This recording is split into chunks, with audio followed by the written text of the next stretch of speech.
அன்பானவர்களே, முத்துவேல் கருணாநிதி ஸ்டாலின் அவர்கள் வருகின்ற 3 மாதத்திற்கான மகளிர் உரிமை தொகையை மூட்டை பூச்சிக்கு பயந்து வீட்டை கொளுத்திய கதையாக பிஜேபி தேர்தல் கமிஷனை ஏவி விட்டு மகளிர் உரிமை தொகையை தடை பண்ணலாம் என்ற நோக்கத்துடன் 3 மாத மகளிர் உரிமை தொகையை சேர்த்து கொடுத்ததாக கூறியுள்ளார். கூடவே கோடைக்கால சிறப்பு நிதியாக 2000 ரூபாய் கொடுத்திருக்கிறார்.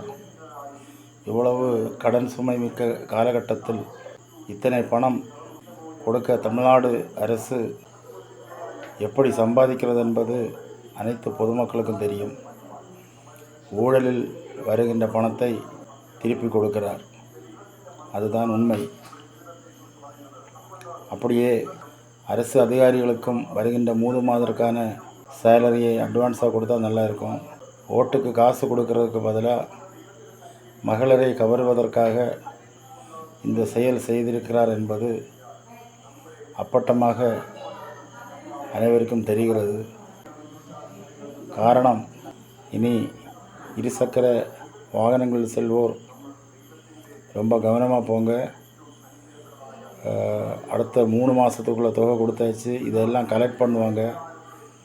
ஹெல்மெட்டு, 4 வீலர் சீட் பெல்ட்டு, அது இதுன்னு பெனால்ட்டி போட்டுட்ருப்பாங்க. ஸோ பார்த்து போங்க, இல்லைன்னா ரொம்ப அனுபவிப்பீங்க. இப்போ எலெக்ஷன் வரப்போகுது. பணப்பட்டுவாடா ஆல்ரெடி அட்வான்ஸாக கொடுத்துட்டாங்க. திராவிட முன்னேற்ற கழகம் அட்வான்ஸாக ஓட்டுக்கான பணத்தை மகளிருக்கு கொடுத்தாச்சு.